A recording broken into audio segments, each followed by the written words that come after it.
I talk about mining jobs, how you can get one. If you would like to ask a question, feel free to drop it on the chat. And yes, I was just on another live a second ago. I'm very tired, but my ops manager wants to do another one. So jump on, feel free to chuck in any questions, and we're just going to go again.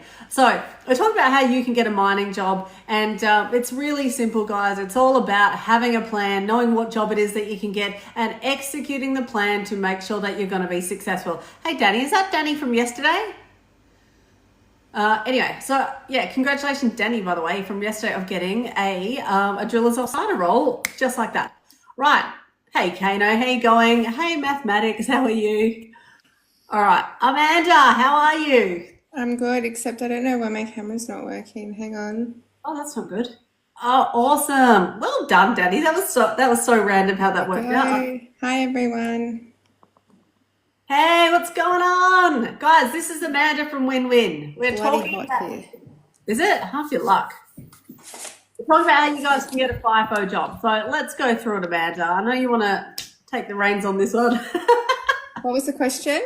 I said, let's talk about how people can get a FIFO job, step-by-step plan, what your best advice is for them. Well, first of all, I'm going to explain how FIFO works and what FIFO is, because this week I think I've had probably at least 20 to 30 phone calls on our work phone for people asking if they can do FIFO from Tasmania or from Adelaide or from Melbourne or from Sydney. And what I just want to get across is that FIFO that's not the concept of FIFO. It's fly in, fly out from the point of hire. The point of hire in most cases around Australia, where the majority of the work is from Perth or Brisbane.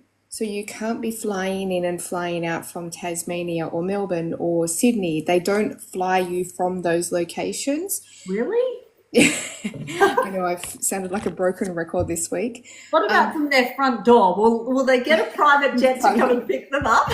And people are quite shocked to hear that, but that's actually the case. So if you are serious about this industry and this is something that you're actually really wanting to do, then you need to invest in actually relocating. And unless you're a HD fitter or a mechanic, and they're the only ones that we would ever allow throughout that, but an entry-level position, so someone that doesn't have very many skills and an entry level that most people can get, at the moment we're seeing 500 to 2,500 applicants per position. So why they don't have a need to go to the East Coast, and they don't have any desire to be able to employ people that can potentially miss their flights or miss their connecting flights, because you have to be in Perth the night before. There is no flight that gets in at your flight is at 5 a.m. in the morning. So you can't be flying in. You have to be flying in that night before. How does the, on job ads, we'll see this thing, which is called the point of hire. Elaborate on that so people know to look out for that. So when you're actually looking at FIFO positions, first of all, you need to know what position you're looking for. A lot of our clients or a lot of people that come to us are just typing in FIFO and thinking that they can actually do that. When you look at the ads, so if you were to look up drillers offsider in Western Australia, the majority of them are going to say Perth on there, or some of them might say Port Hedland or Karratha or Kalgoorlie, same as Brisbane on the East Coast. But if you are looking at that job advert, there is always going to be a location listed on that, and that's where the job starts from. Okay, this is particularly really important in places like Queensland, where people are looking at Queensland as a whole, but a lot of the jobs in Mackay and Chinchilla and all of these areas, Gladstone, are actually residential. So they drive in, drive out from those. Townsville, you can't be applying for them as a fly in, fly out. Well, you can if they've got that option. Yep, definitely. And it's all about meeting the minimum criteria of the job that you're going for, which is going to be the catalyst for you being successful or not. If a company wants X, Y, and Z, and look, let's face it, some companies, they say in their job ads, they want this, 10 years experience. I want this, and this, but it ain't going to happen. But that's where you as a candidate need to at least meet the minimum criteria, so that the company, if they can't find that perfect unicorn because they've just gone over the top with their job ad and their expectations, they're going down to the next candidate who meets that criteria, and it can be a perfect way of getting into the company's system. And this is where we're at the moment, this market that we're in at the moment. This is a recruiter's dream, right? because they can pick and choose. They have so much talent to choose from at the moment.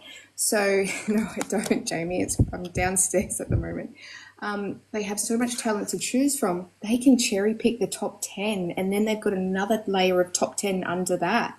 So they don't need to be. Back in the day when Alana and I, and even maybe Jamie when you were actually on there, but when Alana and I first started, they were begging people to come. They were absolutely begging people to come into this industry and accepting people from the East Coast.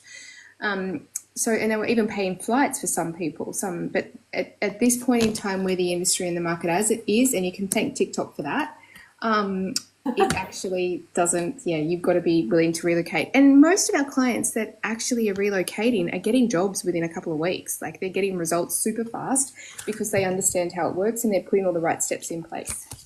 Yeah, absolutely. So and let's go over some of the other things that people might need to be, besides the point of hire, which is where you need to be located to get a job. What are some of the other minimum criteria that employers are asking for at the moment that you're finding, Amanda? The work phone just came through. So each ad is going to have a different requirement, but the majority of the positions, so for example, we group up drillers offsiders. Most drillers offsiders, there'll be 3 to 4 minimum requirements. So you need to be meeting these. So for a drillers offsider, it can be a HR manual, a white card, a police clearance, and a first aid certificate. Now, some drillers offsiders are going to want more things, or some are going to want less. So if you're meeting those minimum requirements and you're meeting 90%, be absolutely. But when it comes to, I just saw a question from Gray, that mean if more tickets, the better your chances? Absolutely not. No, it means you need to be meeting the minimum requirements of that, the mandatory requirements of that job, and each job will have that listed. If there's other tickets that you do have and they're relevant, by all means add them, but don't go out and spend $1,500 15 grand bloody on tickets just to be able to get your foot in the door. There's easier and smarter ways to be able to do it when you know the system, and that's what we help with. Yeah, and that comes down to looking at the bloody job ad as well. Having a ton of tickets does not make you the best candidate for the role. Sometimes it actually shows that you haven't even looked at what the employer is asking for, and you're just chucking, hoping for the best, wasting money and wasting your own time. That's one of the catalysts why in our career consultation department, we literally, you tell us what you want, and we say, this is what you need step by step. Here's where you can get it. Off you go. So you're going to be successful instead of trying to just, go up by yourself and then waste time and money, which you don't need to do. Yeah. And I think the other thing that we had a call earlier on today for a guy that was wanting to be able to do a dump truck. And his dream was like a lot of people, their dream is to be a dump truck operator. Now, there is plenty of ways to skin a cat, and there's plenty of ways to end up as a dump truck operator. Is it the best way to be able to get in? It's not something that we really recommend, because we know that there's faster ways that you can get in, and we know that there's easier ways to get in. If you are looking at the 2 most competitive jobs in the industry, number 1 is a dump truck, and number 2 is a site admin. So these 2 are the most hardest probably jobs that you can get out there. Yeah. And that's purely because they're so competitive. A dump truck can have anywhere between 5,000 people applying for it. So there's other ways and easier ways to be able to get into the industry rather than going for the most popular. What we want to do when you do a consultation with us is we want to look at your skills, and we want to leverage those skills to help you get in quick. So if you come to us and say, I've been a hairdresser for 15 years, or I've been a plumber, or I've been a labourer, or I've been a librarian, or I've been, a lifeguard. How can I get in? I've been working at Woolworths for the last 5 years. How can I get in? We actually develop a really tailored plan for you and tell you what tickets are suitable to the jobs that you're going to be most applicable for. Yeah, an ideal candidate for. Yeah, and a lot of people just think all they know is dump truck operator roles, maybe utility roles or rigger roles or stuff like that. But they don't realize how many different jobs are out there that could actually be more suited to them and what their goals are, how much money that they want to earn. Like, even a lot of people don't know what an MPU operator is, but that is one of the key ways that you can get into a traineeship that pays you more money, sometimes than a dump truck operator. So And the other thing is so Introvert has just asked about kitchen stuff. So what you've got to remember is that getting into this industry, I want you all of the people that are watching on this right now, I want you to think of this as like a strategic game of chess, right? So first thing is you just want to get into the industry. You just want to make your first move, and your first move is getting into the industry. Once you're in the industry, then you know how it works. Once you're in the industry, then you're making your network, then you're building your network, then you're actually meeting people, you're talking to people in the kitchen, in the dining room, at the wet mess, building your relationships to understand where your next move is going to be. I went in as a utility, Alana went into a utility. We both did not leave the industry as a utility or a kitchen staff. We left the industry doubling our wages or tripling our wages in those areas, but that was not from utility. Your entry, your first position is not your last position. It's not the final destination. spot on. So we've got Kilo Alpha has asked, rigger, dogman and boilermaker welder from PNG. How can I be accepted? You're going to have to get a visa first. What I'd suggest for you is go up into my Stand store. There is a link to have a chat with our migration expert. I cannot tell you, we cannot give you migration expert specifics of what visa that you need, but a boilermaker welder is highly sought after, and some companies potentially might even sponsor you. So that's what I'd suggest. That's the easiest way. So yeah, guys, we can't talk about like really specifics when it comes to migration or specific visas, etc., like that. But yeah, feel free to drop in any other questions, and we can answer them for you. So, geologist, what pathway does a WASCOP, have to potentially be able to get a geologist role within the mining industry? What was the question? Sorry. I'm a geologist and work as a GIS analyst. Do I have plenty of pathways in the industry? I don't know what a GIS. Oh, so do you currently use, I think you use software to be able to do map layering. Is that correct? Yeah, that's I it. think that's what a GIS analyst does. I'd get back onto the geologist. The mapping you're not going to need in the industry, not for an entry level position. Guys, you've got to remember as well, what's your first, this is a really important part. There's a question for you. Do you want to get into the industry and then have a 2-part plan where you can then go and find the dream job? Or do you want to wait potentially 6 months to a year or 2 years before that dream job comes up? That's what you need to ask yourself. 99% of our clients will just want to get into the industry as soon as possible, start making bank. All right, that's what they want to do. Now, if that's what you want to do, you will fall back on the easiest entry-level positions to get, and then build your way up and build your way across and build your way to the next job. So, yeah. Andy Brown's 91. What about utility tickets? What tickets do you need? The driver's license, a white card, a police certificate. That's generally it. But it depends. Driver's license too. Yeah, it depends on what sort of utility role that you want, because a lot of people don't know. Forklift and storeman roles come under the utility banner. Bus driving comes under the utility banner. Admin roles, mine site cleaner and kitchen hand, all these, even bar stuff. Yeah. Maintenance comes under utility. And the reason it's called a utility, guys, is because it's utilized throughout the whole camp. So you're going to be you could do it depending on how it works. So for a large camp, you're generally going to be in the one position for the whole swing. You might be in housekeeping for the whole swing or in the kitchen. But if you're in a smaller camp, you could be doing kitchen in the morning for breakfast, then go out to housekeeping, then work in the bar at night. That's how it could work. So depending on all of the different positions that are out there, the size camps. The first camp that Alana and I went was about 400, I think it was, about that. And then we went up inside when the Lucas camp came across. And then there is other ones that could be, like I went to a camp that had 45 people or up to 100 people. So it really just depends. So you'll be utilised. Yeah. Orange Hoodie, 1995. How much is the total cost of the cert license needed for OD jobs? I don't get the OD jobs. What do you mean by that? So driller, maybe? I think he's got it confused. Do you mean drillers off cider? Yeah. If you do mean that, you're looking at the HR license. That can vary depending on the training organisation that you go to, what state that you're living in. The first aid cert, you're looking at about maybe about $500 plus. White card is about $70, and the police certificate, again, $70 to $100, depending on what state that you're living in. So hopefully that helps. What else we got here? Let's have a look here. Manual driver's license, 100% FIFO, NRL FIFO's down. To get a utility role, it's the easiest job in. You need a manual driver's license in most cases. Occasionally, they'll let you in with an auto license, but irrespective, you need a driver's license, 100%.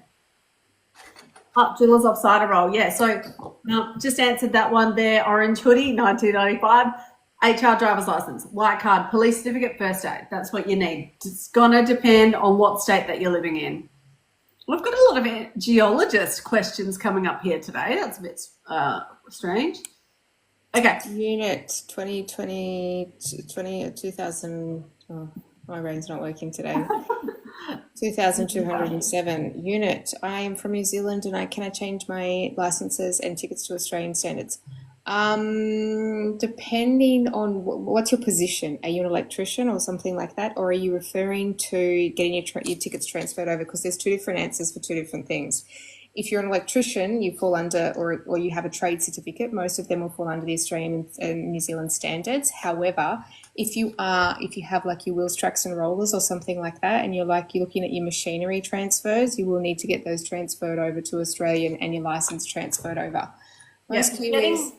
Get in contact with us because there are a couple of RTOs in Australia who we recommend, who if you can get recognition of prior learning, let's say if you've got a ton of experience, what we suggest for anyone, especially who is a Kiwi, before you come over here, get video footage of you operating that machinery, and then we can assist you to actually go swap the licenses over, or the tickets anyway, way cheaper than instead of having to sit the whole thing again. So I'd say get in contact with us. I'm just going to reply and just chuck our email address in there. So yeah, because you don't want to have to get them all over again. And we've got a bit of like there's ways you can get that RPL. Yeah. For cooking positions, why do you need a driver's license? I love this question, Minka. And it's usually from someone that works in the kitchen. You need it because you may be driving to the airport by yourself or with two other people, and you might be dropping off the car and they might be then flying in and they've got to drive the car. You need it to be able to drive to and from the airport and in the event of an emergency. So when Alana and I, like for example, Alana and I went on the first site together, we had a 3-hour drive ahead of us when we landed. We had a 2-hour flight and then a 3-hour drive to our site, okay? So if you can't drive and you're the only person there, they're not going to take someone off their shift to be able to come and pick you up. You need to have your driver's license. That's why you need to have that. Yeah. And the event of an emergency, if there's an evacuation from the camp, you need to be in a position they can't go, oh no, we can't evacuate because this person can't drive. You need to have your driver's license. Yep. And just going back to that Unit 2207 question about changing your licenses, any Kiwis who've got a New Zealand driver's license, you can actually come over here and work, depending on the company and the job that you get on, for up to 3 to 6 months with still on your New Zealand license before you have to swap it over. But it's really easy to swap it over anyway. I suggest go into the licensing centre first thing as soon as the doors open, because those things can get packed. Right. HSC officer to get into the industry, it's going to depend on what you have been doing. If you've been working as an HSC officer now, it's all a case of like emphasizing the key selling points on your resume. So it all comes down to your resume. That is the gatekeeper between you being successful and getting a mining job or not. Amanda, why is that? Oh, because we're using artificial intelligence that screens your resume. We're not, but the employment companies are, and anyone all over Australia can be doing this. They use a recruitment software package called an ATS system, which is an applicant tracking system. And this scans your resume for all the keywords. So for example, if you've come from the real estate industry, right, and you're trying to get into the mining industry, you've got words on your resume that is specific to the real estate industry. The mining company doesn't care about that, but there is ways to be able to adapt and integrate and sprinkle special ingredients through your resume, which is what we are experts at, to be able to make sure that your resume is getting picked up, or we're hitting those keywords. So we want to make sure that no matter what position you've been doing, that it is aligned to the mining industry terminology. And that's what we do, because we have worked in the industry in both sides. We know the words and the terminology that needs to be on your resume, and we also know the recruitment side. So the applicant tracking system, your resume needs to have the right keywords, and it needs to have the right layout. The software needs to be able to read your resume. So if you're using something from Canva, you can't be, you're not going to get much luck using a resume from Canva. You're good. I was just going to try to. Sorry. Yeah. What have you got? What one was that?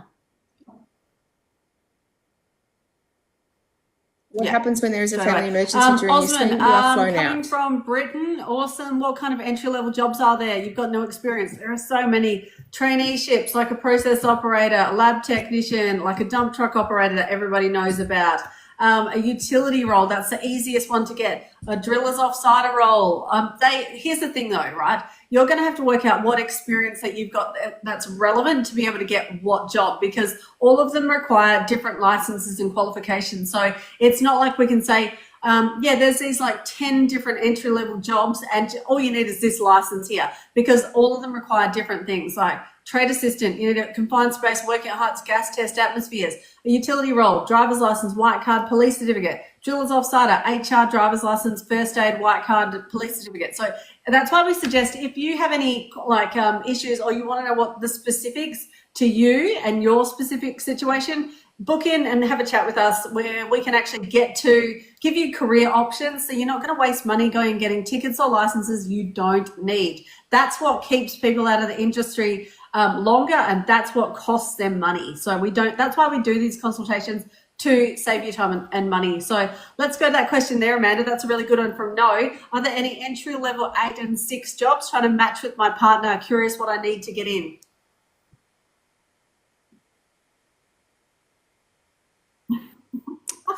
I might need you to answer that one. Simple answer, no. 8 and 6. And the main reason why entry-level jobs are not on the even time or the really cream rosters, right? So everyone wants the even time rosters because, you don't want to do like a 2 week on, like 2 week away on site and then 1 week home if you can get an 8 and 6. But like for the entry-level jobs, because they're a dime a dozen, right, and they're not that hard to fill, that's where you're finding that you're probably going to be on a 2-in-1 roster. So with couples, what we find is as well, there is a really specific way to get in, and we've actually got a massive Valentine's Day sale coming up at the moment because of exactly that. We're getting so many couples saying, how can we get on the same site together, the same roster? And there is a way to do it, and that's kind of what we specialize in doing. So what I'd suggest for you, is book in with us, have a chat with our team. We can get your partner on. We can have a look at both of your resumes and say, okay, this is what job you could get and this is what you need for it. This is what job your partner could get. This is what they need for it. This is how you guys can actually achieve that goal, because I can tell you, like, being on the same site with your partner, oh my God, you get cashed up so quickly, and it's so much better for the relationship, I find anyway. Although absence does make the heart grow fonder, so there's I'm only saying that because my other half does FIFO now. It's like, bye. Okay, anyway, that's just me. Moving along. Alpha Maury has asked, hi, is PNG eligible to do FIFO? Amanda, I know this is your favourite question.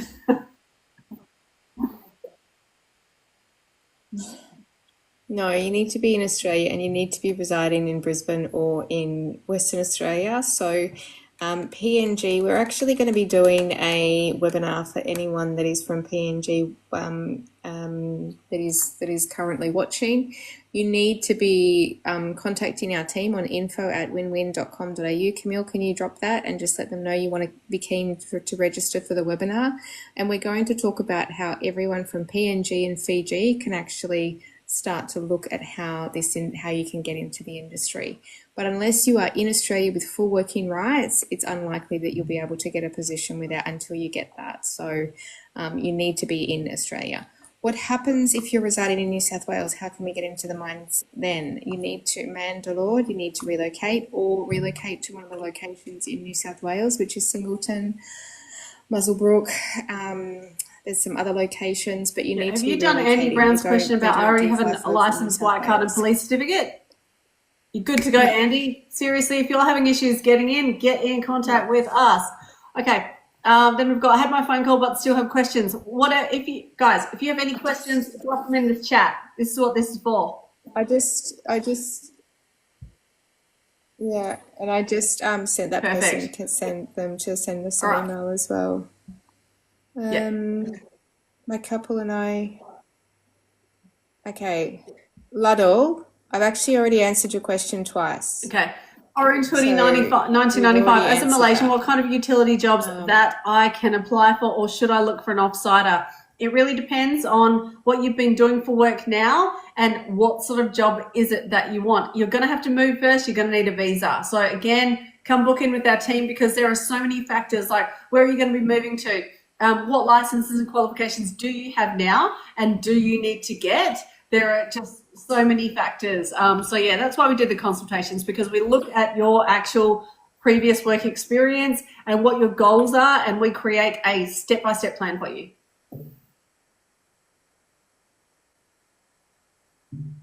Okay, Ramirio. Hi, my couple and I arrived. Do you mean your partner and you arrive? Arrive to Australia in March. We have to send our CV now. We're in a few weeks. Ramiro, the first thing I would do is be sending your CV to us, and we can tell you if it's applicant tracking system compliant. If it's not applicant tracking system compliant, you might be having some issues in terms of getting into the industry. We can have a quick look at it and tell you if it's compliant or not. But you also need to be understanding what is required to be able to get into the industry so that you can get results fast and not waiting around for work. So if you want to send us an email at info@winwin.com.au. Camille, can you drop that? And we will be able to book There's you for a links career in my consultation. Stand We can store. talk you There's through even all the links to process of free how to do it. ebooks and stuff like that if you're in Australia and you're working in the mining industry now, because it's integral that you save and keep as much of your money that you can. So that's where we're going with that one. Righto, I'm about to drop our email address in the chat here, guys. If you need to if you want to get in contact with us, do it because it's easier. Okay, so normally you do 12 hours a day. So do you get paid overtime for working for then 8 hours per day? No, it depends on what sort of arrangement that you've got, what sort of contract that you're on. So let's say if you go up to site and you're contracted to work 10.5 hours, that's what you're paid for. So it doesn't matter whether you're working if you're as a contractor, sometimes it can be different. Like they might have a sliding scale. So after 7 hours, you're getting paid double, like time and a half. On Sundays, you're getting double. It just depends on your different contract. So yeah, are you working FIFO now? What are you doing now?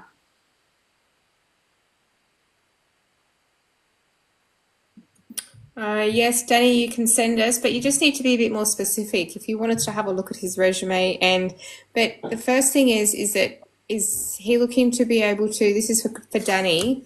You've said he is a crane operator in New Zealand. Are you wanting him to get that same job in Australia because he needs to be relocating? So if you just want to pop some more information, Danny, we can provide some more relevant kind of answers that are a bit more tailored to what you're wanting to be able to do. But you can by all means send it through. Perfect. But All right, mathematics. Okay, I work in New Zealand. So do. mathematics, are you the one that wants the utility role? You're going to have to, again, come and have a chat with our team. It's really easy for us to just go, all right, this is what you need to achieve those goals, because obviously being in New Zealand, you're going to have to move. No companies are going to hire a utility from New Zealand because they're a dime a dozen to get them here.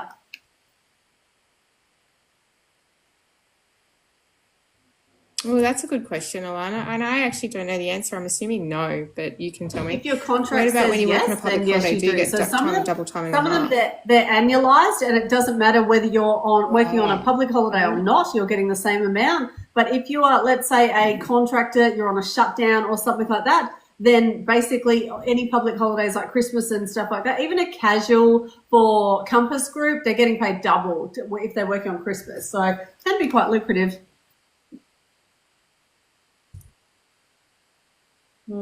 Orange hoodie. I have 7 years work experience in carpenter and 3 years food and bev.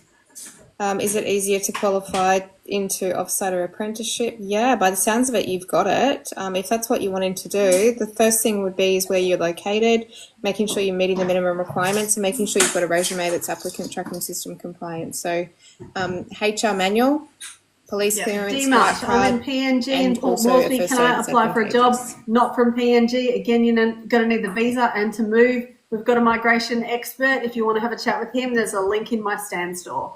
So yeah. Okay. Oh, Danny, he doesn't have a CV. Oh I got my a God, job you both offer are yesterday relocating. thanks All to right, Alana. get We in are contact both with us then. That relocating. is one thing that we actually do, hence why I did your CV, because I was like, what the hell? And boom. So yeah, that was actually, Danny came on one of our lives, or the live that I was doing yesterday with Lilash, and she was at the airport about to fly home to New Zealand because her job had come to an end. And I was just like, no, don't do that. So yeah, that was good. It worked out well. Okay. Uh, we're both talking at the same time. We've got a habit of doing that. So yeah. Uh, yeah. We're working on it, Kim. Sorry. When you get offered a contract, does that contract last for 6 months or 3 months or 1 year? Depends on the contract. It really depends. You could be a casual, and there is no contract. Every position and every project is going to be different, guys. So think of it just like the normal workforce. All right, you can be applying for part-time positions, casual positions, full-time positions, project, construction, maintenance. It's all different, and they all offer different benefits and different wages. So it's not like so construction is when they're really ramping things up and they've got longer swings, like so for a 4 week swing and 1 week off, and you're going to get big dollars on that one.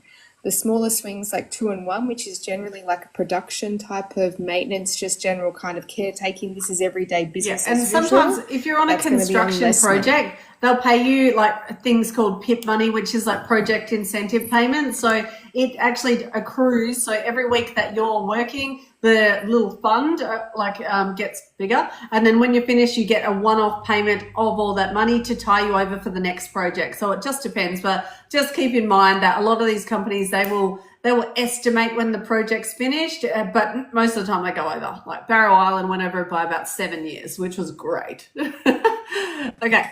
Are you frozen or have I frozen? Don't I don't know. know who it was. How much utility people get paid? Generally between $80,000 to $90,000, but again, it will depend on the project, depend on how long they're doing. The good thing about a utility is that, and the good thing about a casual utility is you're going to get paid a higher hourly rate, and you might actually do a 3 week swing where other people on a full-time contract might only do a 2 week swing. So you could do it 2 weeks at one site and then go do another site for another week, and you'll need to have the day off obviously in between, but that's what like a casual utility. But yeah, anywhere between 80 to 90, depends on what they're doing, but you could go over 100 as well. Definitely. Yeah, and if you guys need help get in contact with us. I've dropped the email address in there again. It's info@winwin.com.au. Remember, it's a 1 instead of an I in the word win. And yeah, basically, that's all we do. We specialize in working with you to help you to achieve your goals. So just there, we've got Aman Saputra. Sorry, I hope I didn't butcher that too much. 17 years experience in cruise ship hospitality business. Yeah. Something like that is very relevant to get into a utility role. Extremely easy. Working with food or like cleaning rooms or like serving alcohol and stuff like that, 100% easy for you to get into one of those jobs. Your resume needs to be applicant tracking system compliant, and bang, you walk straight in. It's that easy. Okay. How do I join a construction company in Australia with a carpentry trade? Amanda? With a carpentry, where are you coming from? That's my first. If you're coming from New Zealand, it's easier. If you're coming from overseas, it's generally carpentry is a little bit different because it's not necessarily under Australian standards. There's still going to be some level of trade certificate, but depending on the position, they might take chippies, they might take labourers, they might take anyone. It's going to depend on the company and what that trade certificate requirement is. If they're open to anyone, then that is. The first thing would be doing is making sure your resume is applicant tracking system compliant and all of the details are correctly on your resume. So you can reach out to us and we can do that for you. We work with a lot of carpenters to be able to get. The thing is that you can have amazing skills. It's just how it's narrated. If you're not narrating it correctly on your resume, then you're missing out on really great job opportunities. Okay, we've got mathematics. That 3-week swing is 21 days straight, 12 hours a day. Yes, they can be pretty hectic. Some of them, after the 14th day, you have to have an RTO. So, like, legally, you cannot work like straight. Some companies do. One job I was on, I worked 28 days straight, literally, which I think is illegal. But anyway, It's illegal. yeah. But yeah, it can be very, very tough, which is why you need that RDO to just chill out. And yeah, I did it 4 weeks and it was 10 and a half days. So it's not as tiring doing 10 and a half as opposed to 12. But yeah, it's all about managing your own fatigue levels as well. And on the longer swings, Amanda used to be a site manager. I'm sure that you would be able to provide some more insight into the fatigue management side if you are doing a longer roster. Yeah, so most of all, the people need to be able to. So if you're doing over 14 days, if you're staying on there, you generally need to have an RDO in between that time. So you need to have on the 14th day an RDO. Depending on where you're located as well. Sometimes if you're in a fly camp or you're in a camp that's located near a town, you can go into town, go to the pub, have a meal, go like where we were at one of the fly camps, there was a waterhole kind of around that Carragini. Was it Carragini? No. Yeah. Yeah. So you can go around those places, but generally a 12-hour shift you need to be having that that 14th day off. Yeah. Anila's asked, can I do RDO is rostered day off. Yeah. Anila's asked, can I only do cleaning rooms? You can request it, but under the utility banner, there's so many different jobs that fall into that. So it might be mindset cleaning, housekeeping, kitchen hand, etc. I do know people who only do cleaning rooms though. So I'd say yes, but it depends on the company and how well you get along with your supervisor, I guess. Okay. Amanda, what about this one? Hi, I'm in the networking department. Can I apply? What? Okay, let's ignore that one because that doesn't really make sense. If you want to What do you mean reword the that, networking? Yeah, reword it and ask it again. yeah, definitely. Okay, we've got One Oliver question. Charles, medic from Malaysia. What about medics, Amanda? Are there people there are people that say medic from Malaysia can't work in Australia? Is that true? Oliver, it depends on your ability to be able to. So first of all, the first thing you need to do is you need to have full working rights to work in Australia. Second of all, you need to have your medical certification registered or recognised in Australia. In Malaysia, you might be operating under different standards, under different medical practices and principles. So if that's going to be different to Australia, you're going to need to get that changed over. There may be circumstances where that is allowed and eligible. I'm not sure with the medical fields, so that's something you'd need to look into. But in terms of Malaysians working in Australia, there's a lot of Malaysians working in Australia, but you need to go out and see if you can get that visa. That the first thing is the working visa. Yeah, Jesse, the manual license is basically required for most jobs. The auto, it severely limits what jobs that you can apply for. So if you can upgrade to the manual, I always say do it. Like it's just, it opens up the amount of jobs that you can actually get and gets you your foot in the door faster. Okay.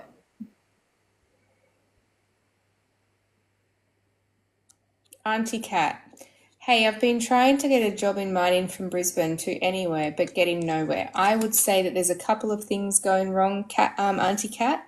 First of all, is that you're applying for every FIFO job by the sounds of it, or you're applying for all of the jobs without a real strategy. This doesn't work because your resume needs to be tailored towards the goals and the jobs that you're actually wanting to apply for. You also need to be applying for jobs that offer FIFO from Brisbane and not be applying for those positions that are in Mackay or Townsville or Moranbah, you need to be applying from the ones from Brisbane. If you're applying for the ones from Mackay, that's why you're having no luck. The third thing I would say is reach out to us. We can book in for a career consultation. We can have a look at your resume and tell you what's missing from your resume and tell you all of the things that you need to be doing to actually get your results. So we have a lot of fast success within our clients. So if that's something you wanted to do, book in for a career consultation.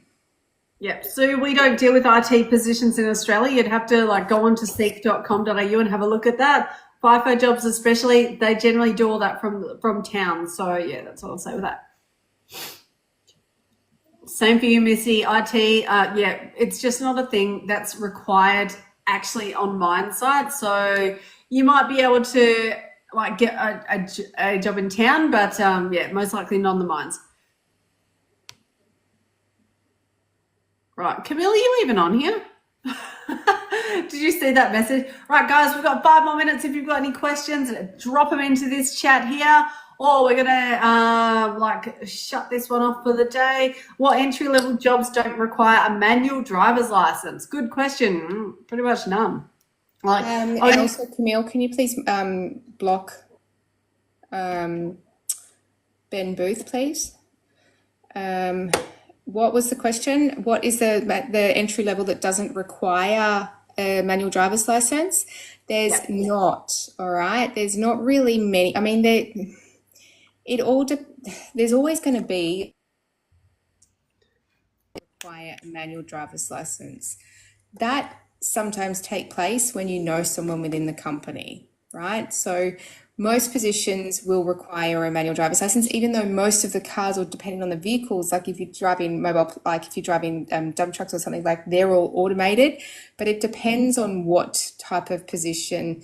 Entry level, you're going to need it for utility, you're going to need a manual for drillers off-sider, and you're going to need a manual for, what about Nipper? Nipper, you could get away with an auto license and for some of the dump truck traineeships, but again, it severely limits your options to that. So, and keep in mind, for a dump truck traineeship, you are literally like competing with half of Australia for those jobs. So, yeah. Mathematics. Yeah, sorry, can I just go? Mathematics, places to stay in Perth. If you're looking for, a lot of people just stay in backpackers. It's cheap, and then basically, like, that will be their point of, their base, so they can do things like get the white cards and have the address. And then when they get up to site, then you just network with your crew, and you'll find that somebody's got a room to rent out in most cases, or you look on Facebook groups, like for like accommodation places. Okay, Amanda, what do you got? Can you school and work at the same time? No. No, because you're working a 12-hour day. There's no time for school. And you also have to be 18. So if you're still in school, you have to be over 18 and you have to have your full driver's license. Yeah, Auntie Kat, get in contact with us. If you're in Brisbane, that's the second best place in Australia to get a job. So there's something very severely wrong going on there. So yeah, get in contact with us, info@winwin.com.au. Our email address is everywhere, or you can go up into my stand store and have a look. What are you looking for? What? No, Vince, there's not. But there's theme nights, but also, did he just delete that comment? He said, is there McDonald's in the mines?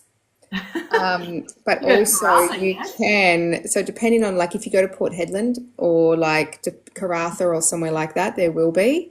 But in the mines and in the actual camp, no, but they'll have theme nights where they'll have like a burger night or a Mexican night or a seafood night or something like that. Yeah. Around Brizzy, yeah. Auntie Cat, definitely easy. Okay, Andy, same thing. Get in contact with us. Perth is the best place besides regional areas to get jobs. So anyone who's in Perth who can't have a job, who can't get a job, like, I'd suggest it's probably your resume.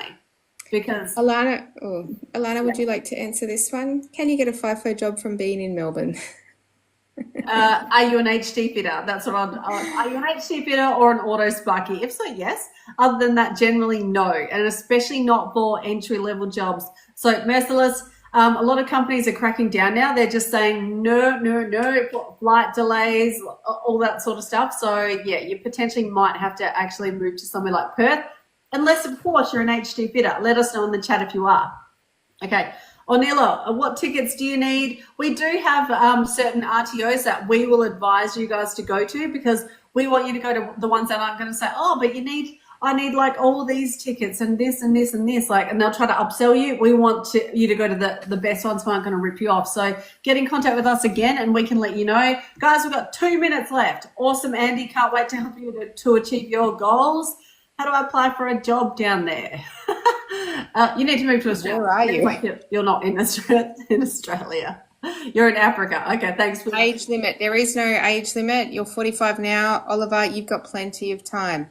But you probably want to start acting and start getting your shit together now. So I'd suggest the first thing you want to do is book in for a career consultation, because you want to know what you need to do to be able to get entry-level positions based on your current experience.